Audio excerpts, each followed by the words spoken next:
नमस्कार, मैं हूं अरुण तोमर। आप देख रहे हैं स्वराज एक्सप्रेस।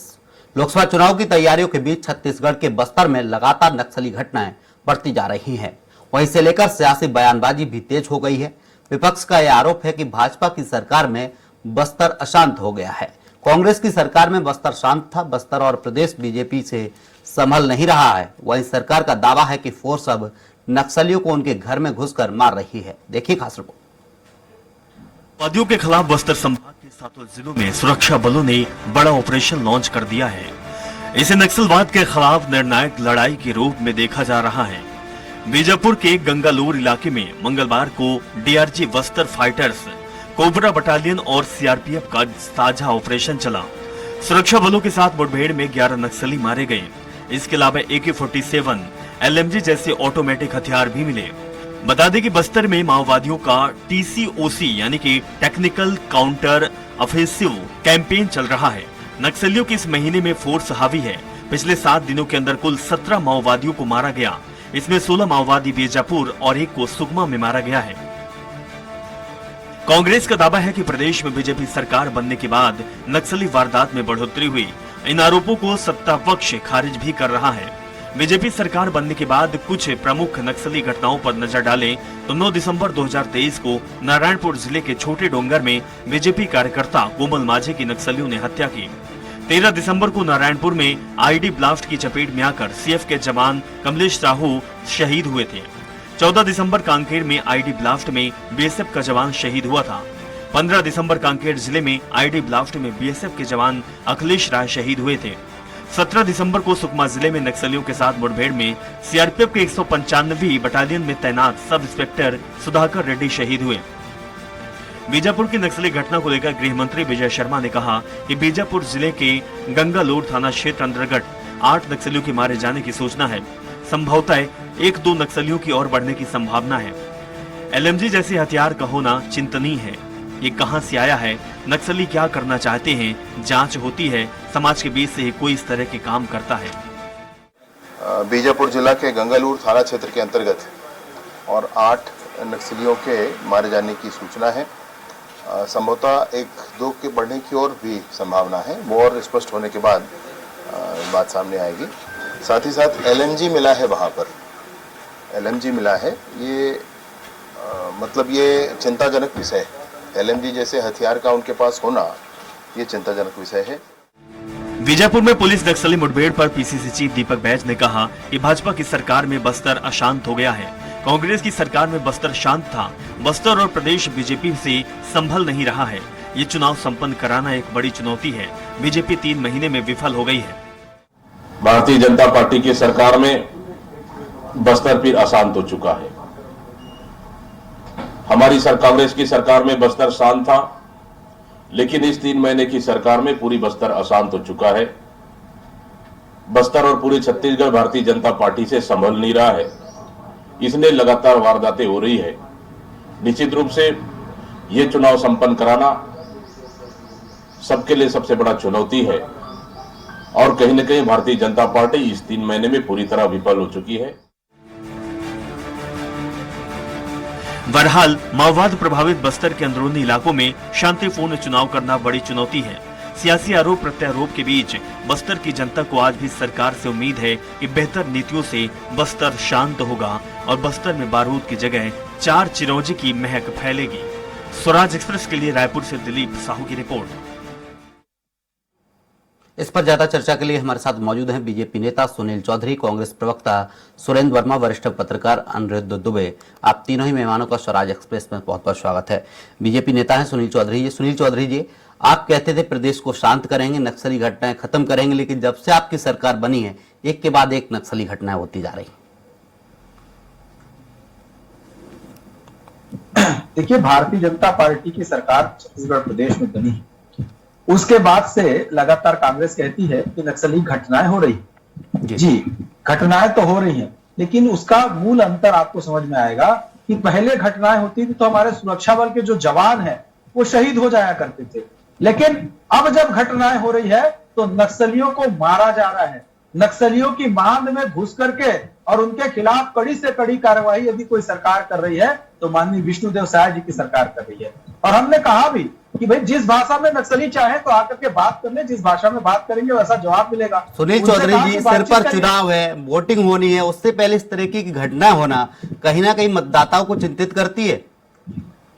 देखिए, ये नक्सलियों की कायराना हरकत है। जब भी चुनाव होता है या किसी प्रकार का होता है तो वो एक वसूली का माध्यम बनाते हैं ऐसी घटनाएं करके, और वो कोशिश करते हैं कि वहां के जनप्रतिनिधियों को डराया धमकाया जाए, वहां के व्यापारियों को डराया धमकाया जाए, लोगों से वसूली किया जाए। लेकिन भारतीय जनता पार्टी कृत संकल्पित है, हम उसी भाषा में जवाब देंगे। बात करेंगे तो बात करेंगे, बंदूक उठाएंगे तो बंदूक उठाएंगे, लेकिन नक्सलवाद का खात्मा करेंगे। कुंवरती गांव, हिड़बा के गांव में कैंप खुल गया, ये भारतीय जनता पार्टी की सरकार की उपलब्धि है। अब वहां तिरंगा शान से फहरा रहा है। और एसआईए का गठन भी तो किए हैं, इसलिए तो किए एनआईए की तर्ज पर कि अब नक्सली घटनाओं पर, आतंकी घटनाओं पर लगातार कार्रवाई करेंगे। और आज देखिए, सरजू टेकाम की गिरफ्तारी भी हो गई है। उन्होंने लगातार गलत बयानी की थी और नक्सलियों से साठगांठ भी निकली है।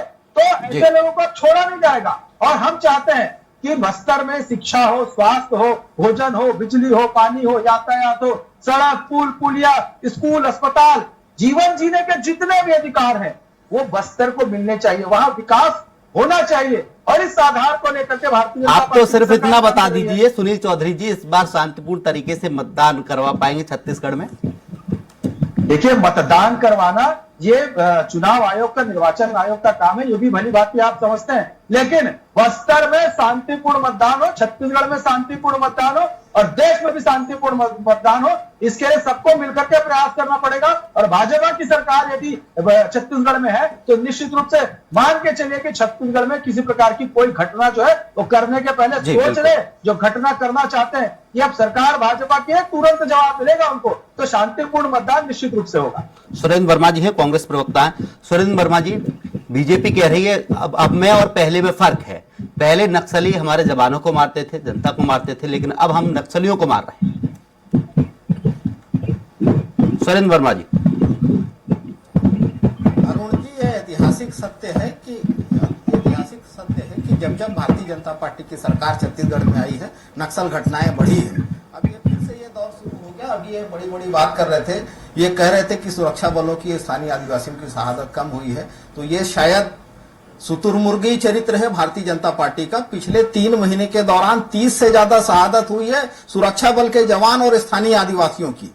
जिस तरह से देखिए, जब से भाजपा की सरकार आई है अरुण जी, छत्तीसगढ़ में कानून व्यवस्था बुरी तरह से बिगड़ चुकी है और नक्सलवाद की घटनाएं तेजी से बढ़ रही है। 1 जनवरी की घटना है, 6 महीने की बच्ची को गोली मार दी जाती है और क्रॉस फायरिंग बताया गया। स्थानीय आदिवासी जो है उसके खिलाफ आंदोलित थे। 25 फरवरी को कोयली बेड़ा में 3 आदिवासी मार दिए गए। न कोई जांच, न कोई उन पर आरोप। और भारतीय जनता पार्टी तो जांच से भाग रही है। कांग्रेस पार्टी ने राजभवन में शिकायत की थी, आज तक उस पर कोई जांच संस्थित नहीं की गई है। हमने मांग किया था कि हाईकोर्ट के सिटिंग जज से जांच कराई जाए, क्योंकि उसके परिजन और ग्रामीणों ने तमाम सबूत प्रस्तुत किए थे। मनरेगा का जॉब कार्ड, उनका आधार कार्ड, बैंक पासबुक, वो स्थानीय ग्रामीण थे, निर्दोष थे। अपनी नाकामी पर पर्देदारी करने के लिए स्थानीय आदिवासियों पर ये गोली चला रहे हैं। देखिए अरुण जी, नक्सलवाद जो है देश की आंतरिक सुरक्षा के लिए बड़ा खतरा है। कांग्रेस पार्टी ऐसे हिंसक गतिविधियों की कड़ी निंदा करती है और ऐसे हिंसक आंदोलन के खिलाफ हमारी पार्टी ने शहादत भी दी है और कठोर नियंत्रण भी किया था। लेकिन जैसे ही भारतीय जनता पार्टी की सरकार आई, इनकी कोई ठोस नक्सल नीति नहीं है। यही कारण है कि नक्सल घटनाएं एक बार फिर से बढ़ गई। बीजापुर में 4 आदिवासियों की मौत हुई थी जनवरी महीने में, आज तक उसका भी ये कोई जांच नहीं करवाए। तो पारदर्शिता आवश्यक है स्थानीय आदिवासियों का विश्वास जीतने के लिए। ये केवल कानून व्यवस्था का मसला नहीं है अरुण जी। इसमें जब तक आप स्थानीय आदिवासियों का विश्वास हासिल नहीं करेंगे तब तक आप इससे पार नहीं पा सकते। हमारी सरकार ने विकास, विश्वास और सुरक्षा को लेकर जो ठोस कदम उठाए, उसी का परिणाम है कि घटनाओं में 68% की कमी आई थी और शहादत में 70%। लेकिन जैसे ही भारतीय जनता पार्टी की सरकार आई, ये टारगेट करके, अभी भाजपा के प्रवक्ता ये कह रहे थे, सरजू नेताम की बात कर रहे थे। सरजू नेताम किसी पार्टी से संबंधित है क्या? वो तो आदिवासी समाज के नेता है, सर्ववादी समाज से। वो नक्सली होने का उस पर आरोप लगा के जिस प्रकार से यूएपीए की धारा लगाई गई है जी, ये प्रमाणित करता है भारतीय जनता पार्टी के जैसे पहले 15 साल सरकार में 1379 प्रकरण जो साबित हुए जस्टिस पटनायक आयोग की रिपोर्ट में, जिसमें हमारी सरकार के दौरान रिहाई हुई, अब फिर से वही दौर शुरू हो गया। जिस तरह से विगत दिनों नारायणपुर में छात्रावास में छोटी छोटी बच्चियों के खिलाफ जो यौन अपराध हुए, 10 दिन तक एफआईआर नहीं लिखी गई। तो भारतीय जनता पार्टी अपनी नाकामी से पर्देदारी करने के लिए स्थानीय आदिवासियों को टारगेट कर रही है, यह भी निंदनीय है। और यही कारण है कि नक्सल घटनाएं फिर से बढ़ रही है। 27 मार्च को बीजापुर में जो चिरुपट्टी में जो घटनाएं हुई, क्यों सरकार भाग रही है जांच से? क्यों आदिवासियों के स्थानीय ग्रामीणों के मांग पर ये बलपूर्वक कुचलने का काम कर रहे हैं? जी बिल्कुल, हमारे साथ वरिष्ठ पत्रकार हैं अनिरुद्ध दुबे जी। अनिरुद्ध दुबे जी, देखा जाए सरकार चाहे कांग्रेस की हो चाहे बीजेपी की, सिर्फ आंकड़े बदलते हैं, घटनाएं रुकने का नाम नहीं ले रही। अनिरुद्ध दुबे जी, सही आपने जिक्र किया। जब कांग्रेस की सत्ता होती है तो भारतीय जनता पार्टी की तरफ से आरोप लगाया जाता है कि नक्सली घटनाएं बढ़ रही हैं, और जब यहाँ पे कांग्रेस की सत्ता होती है तो भारतीय जनता पार्टी के लोग लगाते हैं, और भारतीय जनता पार्टी की सत्ता होती है तो कांग्रेस के लोग लगाते हैं आरोप नक्सली घटनाएं बढ़ रही है। सत्य यह है और सवाल यह है कि नक्सली घटनाएं कब नहीं हो रही थी? नक्सली घटनाएं तो लगातार हो रही है। ठीक है कि कभी एक आध हफ्ते का गैप आता है, कभी 15 दिन का आता है, एक आध महीने का आ जाता है, लेकिन कोई ना कोई बड़ी वारदात तो हो जाती है। कभी एक आदमी मारा जाता है, कभी वो आंकड़ा 10 का होता है, और कभी 50 भी क्रॉस कर जाता है। ऐसा भी जो है छत्तीसगढ़ राज्य बनने के बाद ऐसे उदाहरण सामने आते रहे। और अभी भाई सुनील चौधरी बोल रहे थे कि अभी जो नक्सली नेता हिडमा, जो उनका बड़ा कमांडर है, वहां उनके गांव में पुअर्ती में जो है कैंप खुल गया और वहां पे तिरंगा लहरा रहा है। ये आजादी के बाद पहली बार हुआ। ये सत्य है कि भारतीय जनता पार्टी के शासन काल में अभी जो शासन काल आया उसमें 12 से 13 जो है नए कैंप खोले हैं, इस बात से इनकार नहीं किया जा सकता।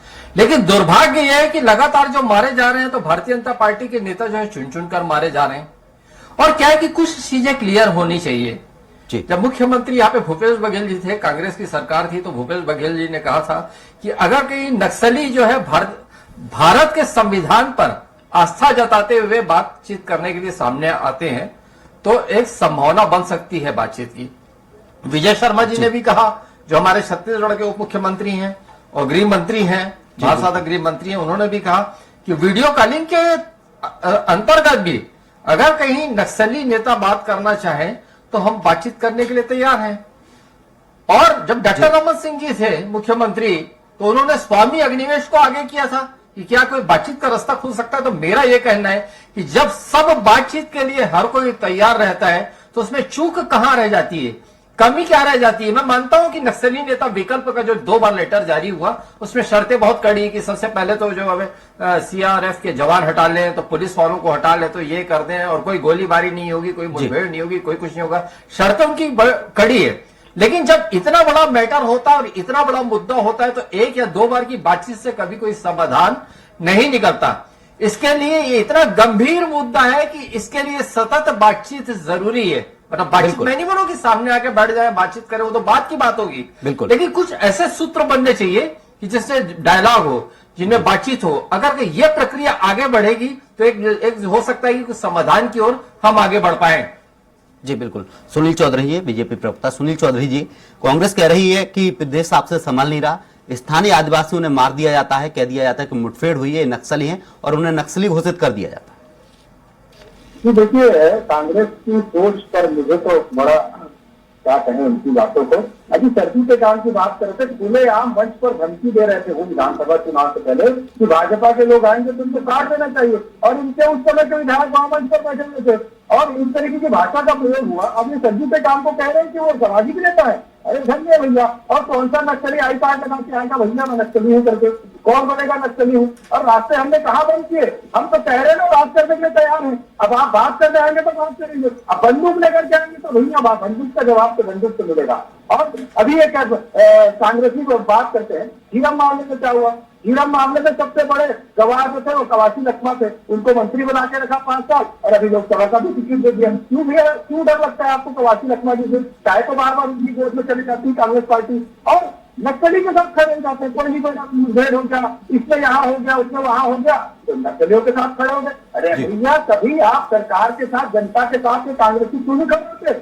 अरे आप कभी खड़े तो होंगे, क्यों नक्सली घटनाओं के समर्थन में जाकर के और राज्यपाल के पास ज्ञापन देने आप चले जाते हो, फिर नक्सलियों के पीछे खड़े जाते जाकर के। आपका तो जो सेटिंग थी ना, वो तो नक्सली खुद कहते थे हमारी सरकार। लेकिन कांग्रेस तो कह रही जब हमारी सरकार थी 68% कमी आई थी, 70% शहादतों में कमी आई थी।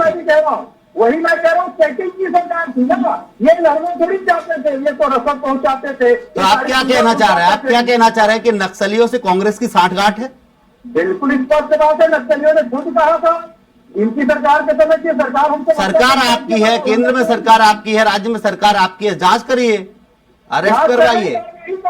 साहब कार्रवाई तो कर रहे हैं, उसके बाद अब तो खदेड़ दिया छत्तीसगढ़ से, समापन तक के रुकेंगे नहीं। नक्सलवाद का खात्मा करेगी भारतीय जनता पार्टी की सरकार, माननीय विष्णुदेव साय जी की सरकार, माननीय विजय शर्मा जी गृह मंत्री है, याद रखना चाहिए, किसी को बख्शेंगे नहीं, एक को नहीं छोड़ने वाले हैं, चाहे कोई हो जाए। ठोस नीति की बात करते हैं, इससे ठोस नीति नहीं हो सकती कोई भी। छत्तीसगढ़ के अंदर में सबसे ठोस नीति जो है वो भारतीय जनता पार्टी की वर्तमान सरकार लेकर के चल रही है, संकल्प के साथ कि नक्सलवाद को नहीं छोड़ेंगे, नक्सलवाद का खात्मा करेंगे, एक भी नक्सली नहीं बचना चाहिए देश के अंदर में, कोई आतंकी गतिविधि नहीं संचालित हो सकती है। और छत्तीसगढ़ माता कौशल्या की भूमि है, यहाँ पर ऐसे आतंकियों के लिए कोई स्थान नहीं है, और इसके लिए भारतीय जनता पार्टी संकल्प लेकर के बैठी हुई है, किसी को नहीं छोड़ने वाले। आप देखिएगा, नक्सलवाद के समापन तक के हमारा संकल्प है, इसके खात्मे तक का संकल्प है, पूरा खत्म करेंगे इसको जड़ से।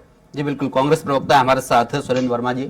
सुरेंद्र वर्मा जी, बीजेपी कह रही है कि नक्सलवादियों से आपकी साठगांठ थी, इसीलिए जो आंकड़े थे वो कम हुए।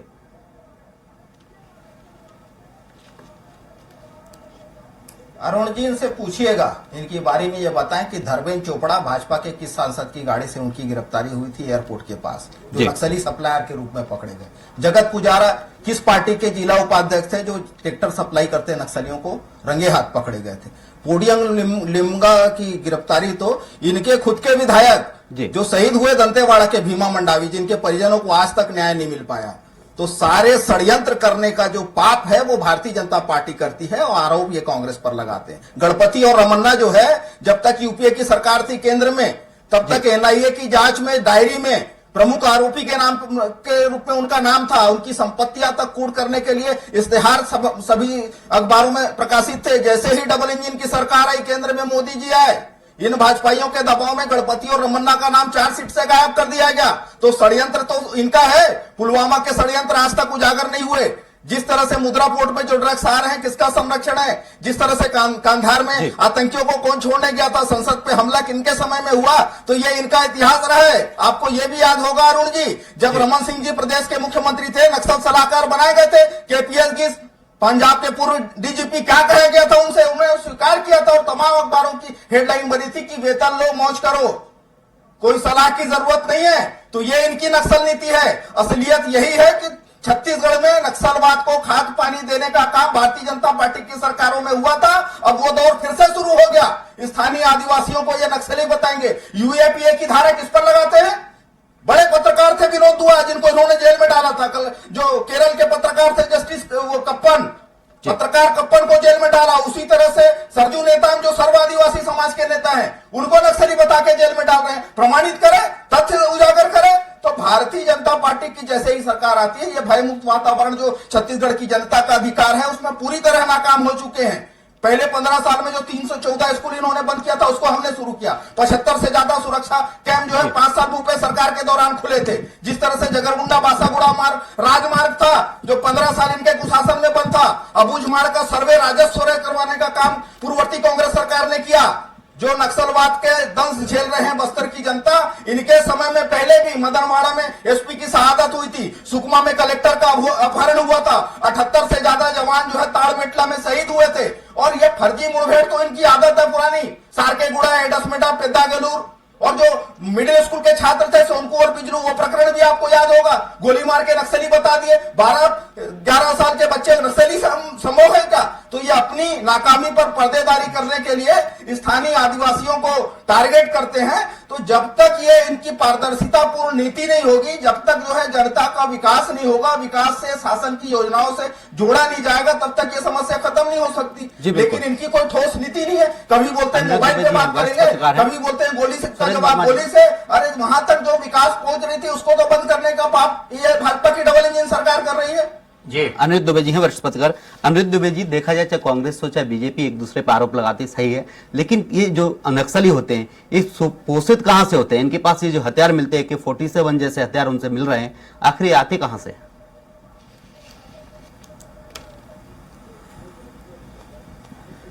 अभी जो नक्सली मुठभेड़ हुई जी, जो आज की बात है, कल और आज में जो हुई जी, तो उसमें जो हथियारों को लेके जो कहा जा रहा है कि ऐसे हथियार तो मतलब यहाँ पे मिलते ही नहीं, मतलब सीधे सीधे विदेश से जो आने की बात कही जा रही है। और मेरा मानना है कि ये कोई नई बात नहीं है।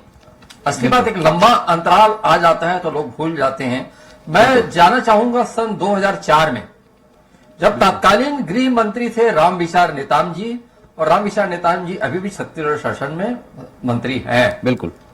तो रामविचार नेताम जी ने जो है उस समय कहा था मीडिया के सामने आके कि जो है नक्सली घटनाओं में कुछ ऐसा भी हुआ, मुठभेड़ में कुछ ऐसा भी हुआ कि जो हथियार यहां से मिले तो वो हथियार यहां के नहीं है, वो चाइना के तरफ के हैं, वो नेपाल के तरफ के हैं। तो मतलब इसका मतलब ये है कि हथियारों की जो विदेशी हथियारों की जो पूर्ति जो है कोई आज से नहीं हो रही है, बरसों से चली आ रही है। और दूसरी बात, अभी सुनील भाई ने कहा कि जो है भारतीय जनता पार्टी की सरकार नक्सलवाद का खात्मा करेगी।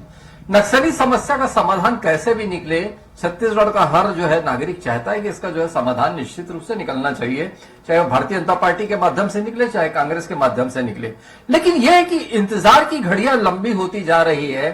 जब 2019 का लोकसभा चुनाव था तो तत्कालीन गृह मंत्री, केंद्रीय गृह मंत्री राजनाथ सिंह जी रायपुर आए थे और उनसे प्रश्न हुआ था नक्सलवाद को लेकर, तो उन्होंने कहा था कि केंद्र में दूसरी बार भारतीय जनता पार्टी की सरकार आएगी तो नक्सलवाद पूरी तरह खत्म हो जाएगा। वो 5 साल निकल गए, प्रयास हुए होंगे केंद्र सरकार की ओर से, क्योंकि छत्तीसगढ़ में कांग्रेस की सरकार थी, उसका अपना प्रयास चल रहा था, केंद्र में भी प्रयास चला होगा। मैं इससे इनकार नहीं करता कि कोई वहां पे जो है हाथ में हाथ धरे रह के सरकार बैठी रहती होगी, लेकिन नक्सलवाद जो है मुंह बाय खड़ा रहा। अब आज जो है ये इस चुनाव से पहले जो विधानसभा चुनाव जो यहाँ पे छत्तीसगढ़ में हुआ आपका 2023, तो उसके पहले बस्तर के भी मंच से अमित शाह जी ने कहा कि अगर कहीं छत्तीसगढ़ में जो है बीजेपी की सरकार बनती है और डबल इंजन वाली सरकार की स्थिति में नक्सलवाद का खात्मा होगा। तो खैर अभी तो सरकार बने यहाँ पे 4 महीने ही हुए हैं और केंद्र में भारतीय जनता पार्टी की सरकार बनी और लोकसभा चुनाव सामने आगे और तस्वीर साफ होगी। लेकिन जो भी हो, दावे हो रहे हैं, अच्छी बात है, इच्छा शक्ति है भारतीय जनता पार्टी के नेताओं के पास, वो भी अच्छी बात है, लेकिन इतनी दृढ़ इच्छा शक्ति दिखाएं, चाहे वो बातचीत के जरिए हो या अन्य माध्यम के जरिए हो, नक्सलवाद का समाधान निकलना ही चाहिए। अब और ज्यादा इंतजार नहीं हो सकता। बिल्कुल। सुनील चौधरी जी हैं बीजेपी प्रवक्ता। सुनील चौधरी जी, नक्सलवाद का खात्मा करने के लिए बीजेपी की क्या रणनीति है और बीजेपी ये पता क्यों नहीं लगा पा रही है जो नक्सली है ये कहां से पोषित है, इन्हें कहां से धन मिलता है, कहां से हथियार मिलते हैं? देखिए, सारा विषय स्पष्ट रूप से दिख रहा है कि कहां से पोषित है और कौन लोग उसके समर्थन में राजभवन पहुंच जाते हैं, कौन लोग को लगता है कि मुठभेड़ जो है वो फर्जी है, किनको लगता है कि ग्रामीणों को मारा जा रहा है, कौन। लेकिन वो भी तो आरोप लगा रहे हैं, धर्मेंद्र चोपड़ा आपकी पार्टी के नेता थे। सुनिए, नहीं, देखिए कोई भी हो, मेरी पार्टी का हो, किसी पार्टी का हो, चाहे किसी पार्टी का ना हो, किसी भी प्रकार का हो, यदि नक्सलवाद का समर्थक है तो हम उसको छोड़ेंगे नहीं। हम तो इस बात को कह रहे हैं, देखिए मानव स्वभाव है, कोई तरीका हो सकता है, लेकिन वो अगर देश विरोधी होगा, चाहे वो कांग्रेसी हो चाहे किसी पार्टी का हो, और लड़ेगा, ये इनकी पार्टी खड़ी हो जाती है जाकर के। क्यों खड़ी हो जाती है इनकी पार्टी जाकर के? क्यों ये सरकार के साथ क्यों नहीं खड़े होते? क्यों नहीं कहते कि नक्सलवाद का खात्मा होना चाहिए? जाकर के आप खड़े जाएंगे उनके पीछे और बड़ी बड़ी बात करेंगे। छत्तीसगढ़ की जनता समझती है साहब, बड़े अच्छे से समझती है, और इसने तो इनको बाहर निकाला सरकार से। हम इच्छा शक्ति लेकर के आए हैं संकल्प के साथ कि नक्सलवाद का खात्मा करेंगे, मतलब सुरेंद्र वर्मा जी, सुनील चौधरी जी, रोकना चाहूंगा। सुरेंद्र वर्मा जी, समय का अभाव है, बीजेपी कह रही है आप हमारा साथ दीजिए, नक्सली जो नक्सलवाद है उसे खत्म करना है, नक्सलियों को खत्म करना है, तो आप उनका साथ दीजिए, आप उन पर आरोप लगाते हैं। सुरेंद्र वर्मा जी, ना आरोप क्यों? आदिवासियों पे गोली चलाएंगे बिना जांच के, या बिना जांच के क्लीन चिट देने की कहां से बात आ गई?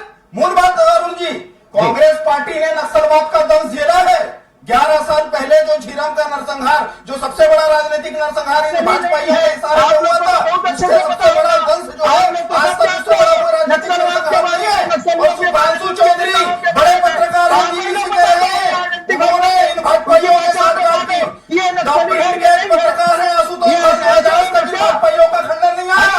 क्या कनेक्शन है भाजपाइयों के नक्सलवाद से? अरे इन पर तो राजनीति का विषय है जी, ऐसे बात नहीं होगी। इनको ऐसे आगे डाउन करेंगे। रोकना चाहूंगा, समय का अभाव है, समय का अभाव है, आप दोनों को ही रोकना चाहूंगा। सुनील चौधरी जी आपका भी बहुत शुक्रिया, सुरेंद्र वर्मा जी आपका भी बहुत शुक्रिया, अनिल दुबे जी वरिष्ठ पत्रकार आपका भी बहुत बहुत शुक्रिया। जिस तरीके से देखा जाए छत्तीसगढ़ में एक के बाद एक नक्सल घटनाएं होती जा रही हैं। बीजेपी कहती है कि नक्सलियों को मारना उनकी प्राथमिकता है, नक्सलवाद खत्म करना है। वहीं कांग्रेस बीजेपी पर आरोप लगाती है और बीजेपी कांग्रेस पर आरोप लगाती है। लेकिन देखना होगा नक्सलवाद किस सरकार में खत्म होगा। फिलहाल के लिए हमारी इस डिबेट में इतना ही। आप देखते रहिए स्वराज एक्सप्रेस। नमस्कार।